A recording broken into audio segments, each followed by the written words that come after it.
the keys are to the glory days at the stick. From who's got it better than us to brick by brick. It's always the 49ers way, from off-season to game day. Yeah, we talk back. It's the 49ers Cutback.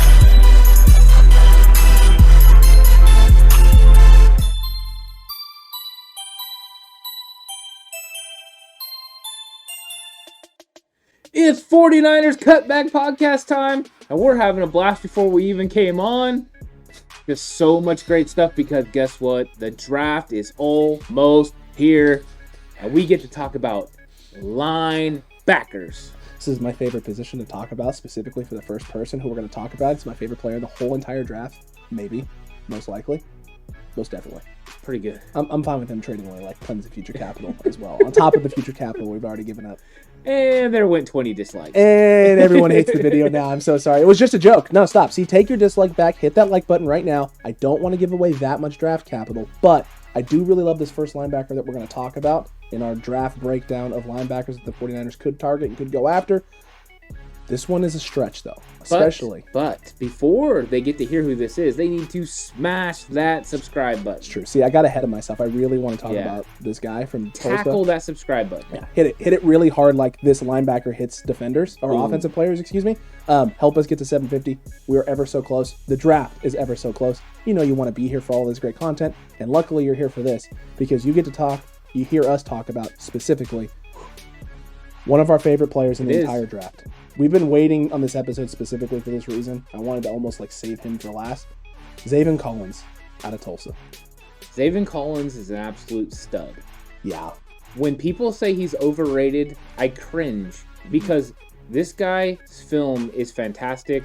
From the very first time I watched him on film, the way he was able to diagnose the window in the offense and get downhill and make a play in the backfield is the best in the draft.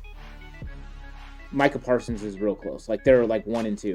And don't, like, listen, Micah Parsons isn't on this list. Because he's good, yeah. We have no shot of getting him. Right. If we were at 12, there was an obvious conversation to be had. But moving up to 3, most likely getting a quarterback, like 90% certain, there's not enough draft capital in the world to come up to get a Micah Parsons. And Parsons is faster than Zaven Collins. Yes.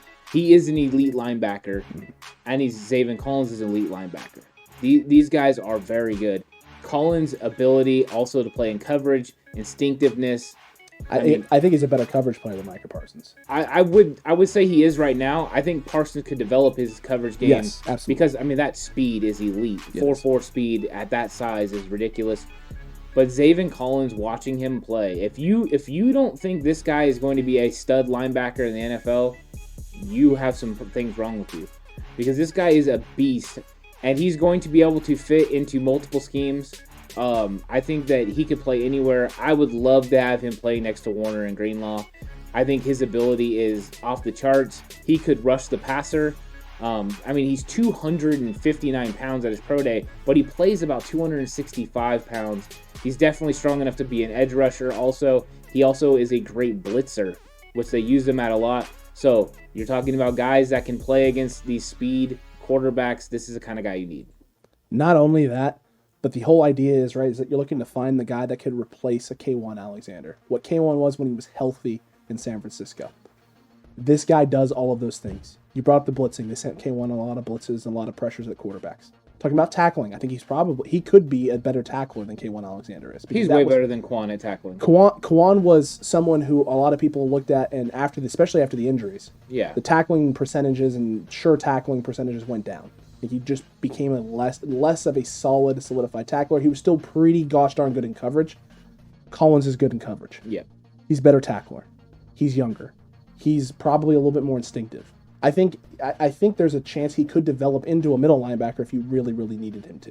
Mm-hmm. I think he can just check all the boxes you need. Something happens to Dre Greenlaw, I don't think you're as worried as a 49er fan if Zaven Collins is there. He can step in and fill that role, I think, with ease. Yeah. He just checks all the boxes, my guy. Like, this dude, the minute I saw film of him, I was like dead set. We got to come up and get this guy. We're sitting at 12. We're going to get whoever we're going to get at 12. We got to come up and get this guy. We, in one of our mocks for another podcast for Lou Pegas and One Bar, we took him at 12. Yeah. They were extremely happy because they got the guy that they wanted for the Vikings not too long after that. But they were like, I like it. No, This guy's really good. And he is. He's fantastic. Yeah, and you know what? A lot of people are kind of a little gun-shy on this guy, and they're kind of afraid to go with him. So I think he's going to go late 20s, early 30s, which makes him a target for the 49ers because they could come up and get him, especially if he got into the early 30s. I think that's when you'll really see, him being talked about. The only scary thing is the Patriots are also targeting this guy. Of course they are. Of course, because this guy would fit their system, and he's somebody that they could do a lot of fun stuff with. If you like Van Noy, you have to like this guy because this guy is Van Noy to the extreme. I mean, just the things that he can do. He's going to be a big-time player, and I can't wait to see what he does in the NFL. The fact that he's only been playing linebacker for 3 or 4 years because he played different positions in high school. He was a quarterback in high school. Crazy to think. Yeah, quarterback. A lot of people wouldn't realize it. This guy is a freak athlete and a great person. Would be a great addition to the 49ers. If they could somehow make this happen, if they somehow walk away with the quarterback of the future and this impact player on defense, I'm pretty sure I will lose my mind. I will dance a jig. Yeah, no, the shirt's coming off for this one. Yeah. If Zaven Collins comes to San Francisco, the shirt's off. You doing the whole Farmer Fran? Oh yeah. The whole nine. The whole nine. You guys are getting a lot of things you don't want to see from me. I apologize, but this guy is easily one of my favorite guys in the entire draft. I agree. I think the things he would do for the linebacking position for the 49ers shores up a lot of things. I don't have really any questions anymore. Knowing that Al-Shaair only has to be on the field for, even less percentage of snaps. He wouldn't be on the field except for special teams. I mean, for the most part, yeah, he probably done. He wouldn't. He done so. Yeah. I mean, listen, I'm not sold on Al-Shaair. I'm willing to give him a shot. And I think if you have, even if you bring Zaven Collins in, I think he gets some run. I just don't think it's that much. And he's on a very short leash. He doesn't get a run. You don't think he gets a run at all? Zaven Collins, Greenlaw, and Warner are your linebackers. I mean, it's not even close. I think you start asking, can Greenlaw start over Zaven Collins? In year 1, yes. In year 2, I don't know. All right, I like it. I like him a lot. Next guy that we're going to talk about, a gentleman from Missouri, Mr. Nick Bolton. I like that there on the slide. The run and chase linebacker and the great suddenness. He just appears when he's on the field. And I like just some of the things that he does and some of the things that he did while he was at Missouri. The stats that he put up, the tackles for loss, 16.5 in his last 2 seasons, which is just a ridiculous amount. This guy is a wonderful tackler in space. Pretty solid in terms of like a blitzing guy. You can have him come in. You don't expect him to create a lot of pressures or sack numbers. It's just not his game. But the pass defense, this guy's another guy who's pretty gosh darn solid in coverage. I don't know if he's as good as Zaven is. I'm not convinced on it. But 12 pass breakups in his last 2 years at Missouri. You like to see it out of the guy. I think he has a very high ceiling as well. Yeah, he's fantastic. And the nasty tackler. I put that on the slide because that dude is a nasty tackler. He fits the 49ers mold of what they do. Run and chase linebackers, guys that can fly from sideline to sideline and make plays. He could improve in the pass game, but I think he will. And, I mean, this is a guy you could plug and play right now. He could definitely go in and compete with Al-Shaair right away and take the job. Nathan Jerry, okay, it was fun. Enjoy yourself because Nick Bolton is a legit player. I think the 49ers don't have questions on size. You would look at his size, 6 foot 232 for a linebacker, and that's decent size. Not in today's NFL. That's great size, great for the 49ers. If this is a plug and play guy, I would get him, and he would dominate. He caused problems in the backfield, getting downhill, making great tackles on run plays. I mean, Cam Akers and those guys, the running backs, Chris Carson, they would hate seeing Nick Bolton because this dude would just hit them and not let them forget that he hit them. Mm-hmm. He's a young version of Quan Alexander, except he's a nastier tackler. Yeah, much nastier, and healthier. Yeah, that's and I do like Quan, but I love Quan, but the guy just can't. Man, if you could get younger and a beast like this, somebody that can learn from Fred, get that instinctiveness up a little bit, could be nasty. The young hot boys could be a thing, They young, they hot, they ready to roll. They Bolton. I like it, my dude. That's awesome right there. That's the name. They're Bolton. All right, Jamin Davis is the next linebacker on the list. Aggressive, yes. Great blitzer, yes. Diagnosis fast, yes. He had 102 tackles this past season in 2020 in 10 games. Over 10 a game. This guy knows how to get to where he needs to get to. He knows how to bring guys down in the backfield. He knows how to just blow up the run game. I wouldn't say I have concerns about his pass coverage. I had concerns about a lot of Kentucky just defense in general. Overall, their front four is not that great. It's not that solid up front there at the University of Kentucky. This guy, though, is a freak athlete back there. He's fantastic in space, high motor, knows where to be, gets himself there, and once he does, you're not going anywhere. Once he gets his arms on you, shoulders and shoulder pads into you, into space, you're going down. You're going down hard. He's going to let you know about it. He's going to get everyone fired up. He'd be a spark plug on this defense and be a great guy to plug and play in there. I mean, I have questions about pass coverage with him, but what he could do against the run and in the run game and shutting down some of these teams, Seattle, we know, wants to go back to a little bit more of a run-first scheme. He could come in and help slow down guys like Chris Carson, and you can get him fairly late in the draft. He's not going to cost you a whole lot.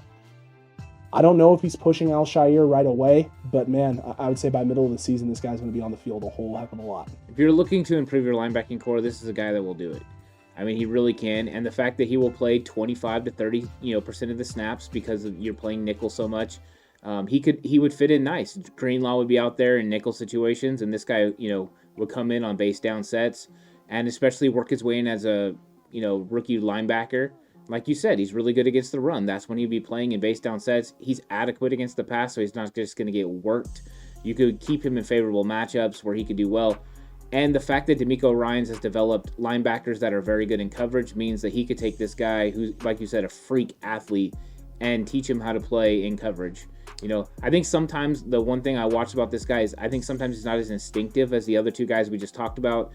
Sometimes he's a little slow to diagnose a play. And that's kind of why he's falling. I think that's why he's falling down boards. And it says diagnosis fast. It really does. But sometimes it doesn't look like it.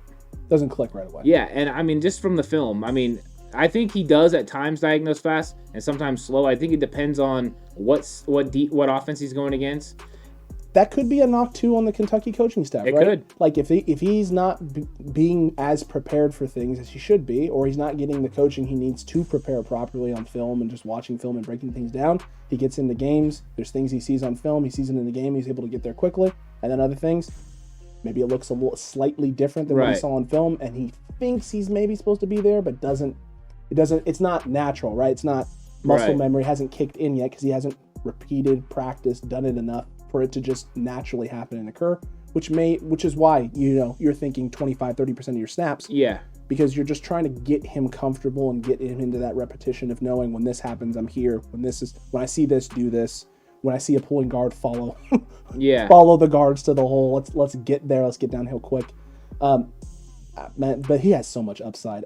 At where he's going, 102 or later, he's ranked in terms of talent in the top 40 in the draft. I won't be shocked if he goes second round. I could see him go second round, but he's been falling further. We've been able to pick him up at 102 and even later in some of our mocks.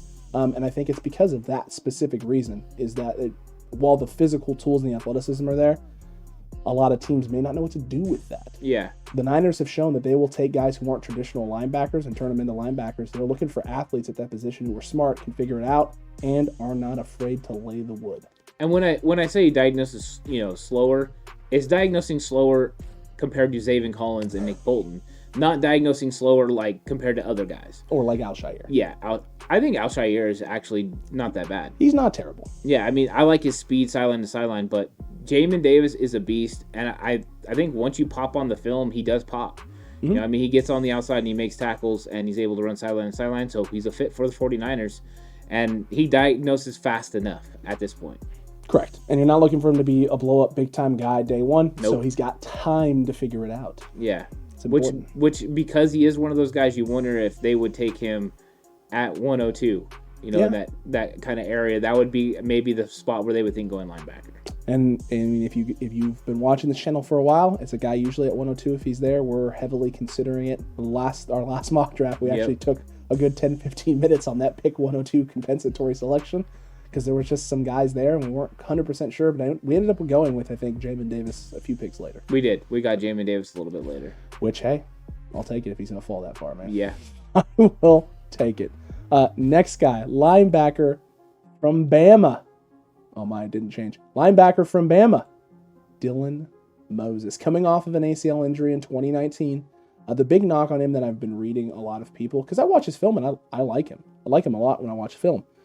I'm not like in love with him, but I watch him. I'm like, yeah, no, I see it. No, he's where he's supposed to be. And then I started reading some draft profiles and people breaking him down. And the common theme I saw amongst a lot of different guys and a lot of different sites and just analysts, there's no wow plays. They don't watch him and go, wow, this guy lights up the field. And it's like, okay, yeah. I mean, I wasn't seeing a lot of wow plays either, but you know what I did see? The guy who's always in the right spot.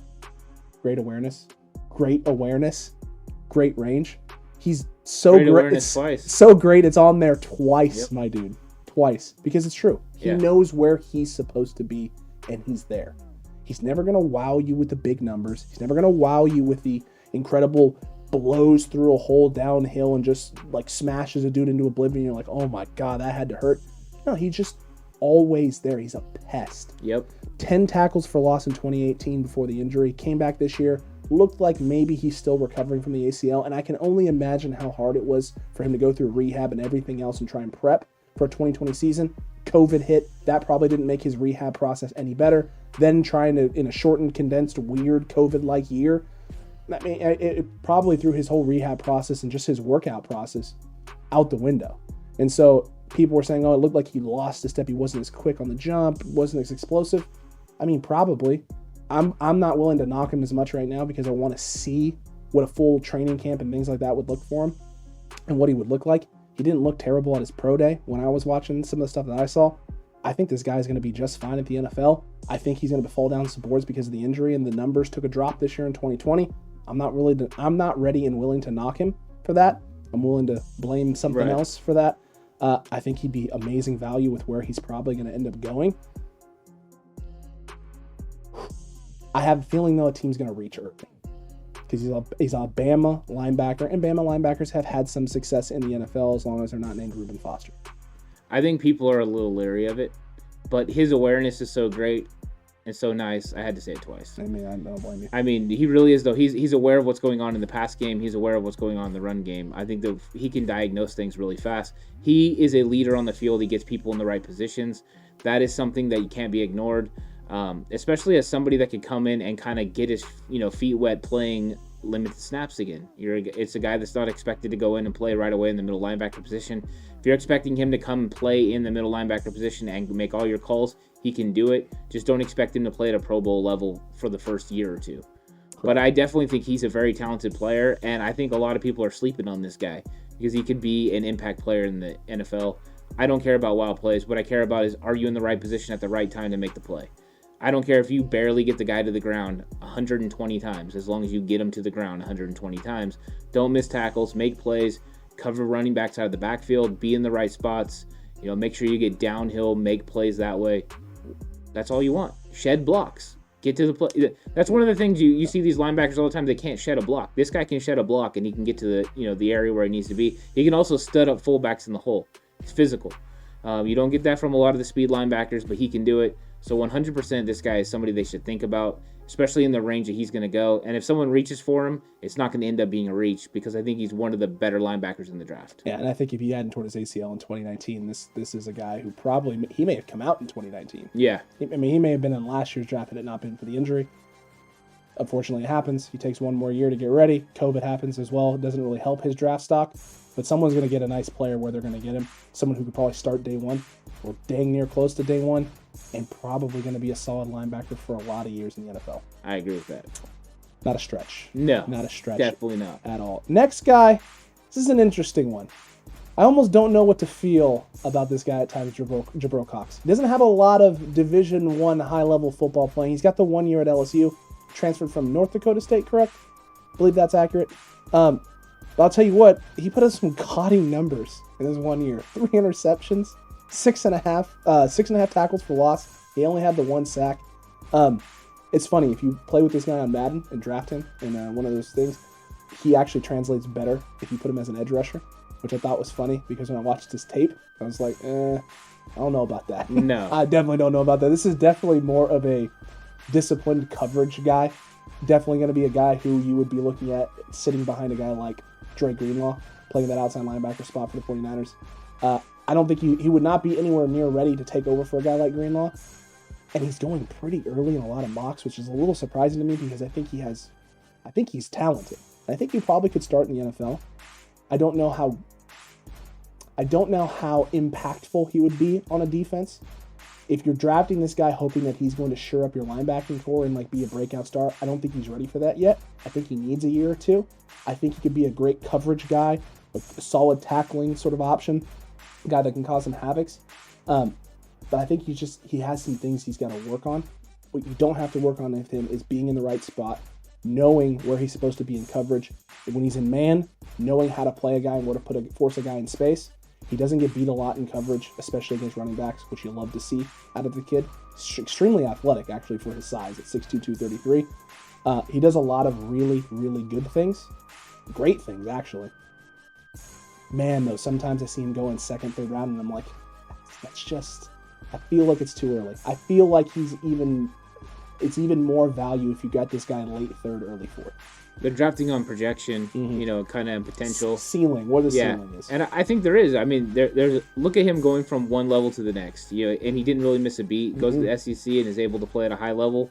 So you probably think that's going to translate. If he was able to go from one level to another, he's going to be able to go to the NFL and that's translate. And it's a big jump what he was jumping from. I mean, we're not talking cupcake here. I mean, from North Dakota and the conference you're playing against to the SEC. You're playing against NFL level caliber players on both sides of the ball every day. Yeah, he's a freak athlete, and he plays well in space. He can cover. I mean, that's one of the things that's good. Also, discipline. Because he played at a small school, he's definitely more disciplined than some of the other guys. He doesn't get caught out of position, which is important with the linebackers. Like I said with Dylan Moses, I want you in the right place at the right time, doing the right thing. And if you're going to be there, then we can count on you, and you can make plays. This guy, he has ability, and I actually like him. I don't think I would take him before the third or fourth round, but that would be kind of where I would be interested in getting him because he's athletic. And also, I think he has the ability to cover a tight end, and that kind of thing. So he's a more athletic linebacker that can do more things in coverage. But I think he fits the best in a 3-4 scheme where he can kind of play outside, set the edge, and then come up and play too. But I think a 4-3 team would take a look at this guy and play him on the outside because I think he could eventually equate to a nickel linebacker, someone that's in there on those downs, is playing more downs because of his athletic ability and able to cover. No, 100%. Definitely. Jabril Cox is a name that, a lot of people know. They hear it.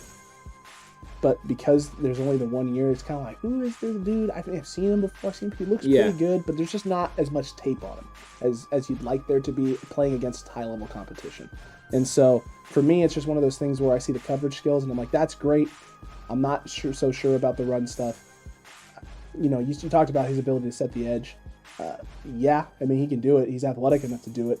Size-wise, is he not going to get pushed around? Can he be consistent? More playing off the ball says at the edge. Sure. When I'm talking about the 3-4, I'm not talking about a guy on the front line playing it. I'm talking to a guy that's going to be able to come up and set the edge from the outside linebacker spot playing off ball. Oh, okay, fair enough. Then there's definitely a chance. Definitely a chance. Jabril Cox, man, I like it. Like you said though, before the fourth round, not 100% sure. It. I'm just not. It's not there. It's not one of those things where it's like, pull the trigger on this guy in round 3 with that compensatory pick.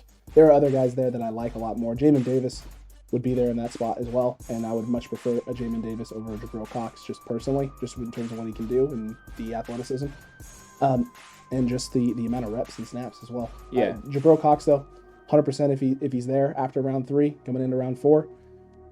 You're the Niners. You haven't taken a linebacker. You didn't move up and get Zaven Collins. This is definitely a guy to target. This is definitely a guy to look at because the further he falls, the more value he has, and the bigger chip on his shoulder he's going to have. Yeah, I think I would actually take Baron Browning over Jabril Cox. Okay. I think Baron Browning is somebody that's good. In fact, I took him in my mock draft. You did. So I think that he's a little bit better version of Jabril Cox. And so that's why I would rather go with him than Jabril Cox. But I think Jabril Cox has got ability. And, if he's there, and you haven't addressed the linebacker position and these other guys are off the board, why wouldn't you take him? You have to consider it. Yep, 100%. You have to. And the other thing that should be considered is you hitting that subscribe button right now. If you haven't already, hit that like button as well, that notification bell. That way you're notified every time that we post. And, of course, scroll on down there, chat. into the comments section and let us know what you think about these 5 linebacker options that we gave you. Is there anyone you love? Is there anyone you hate? How much do you give up for Zaven Collins? Because I'm willing to give up the farm. I'm not willing to give up the farm, but I would be willing to move up to get him. Maybe I don't want to say it. I want to say I'm not going to do it. I won't do it to you. Let me know. Let Ant know. Let us know.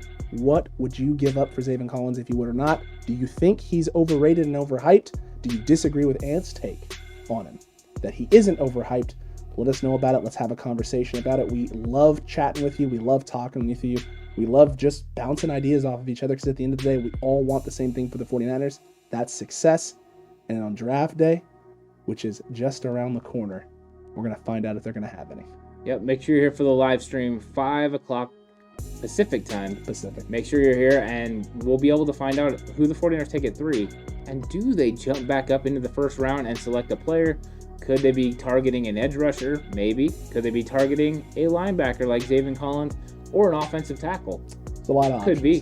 The 49ers may make a move like this. I think the 49ers are looking to get impact players, and you can make an impact by being with us and commenting all throughout the show. We're going to talk to you guys. We're going to have great conversations. It's going to be fun. It's going to be a lot of fun. We're going to have a great time. This community is growing every day. This community is a wonderful community.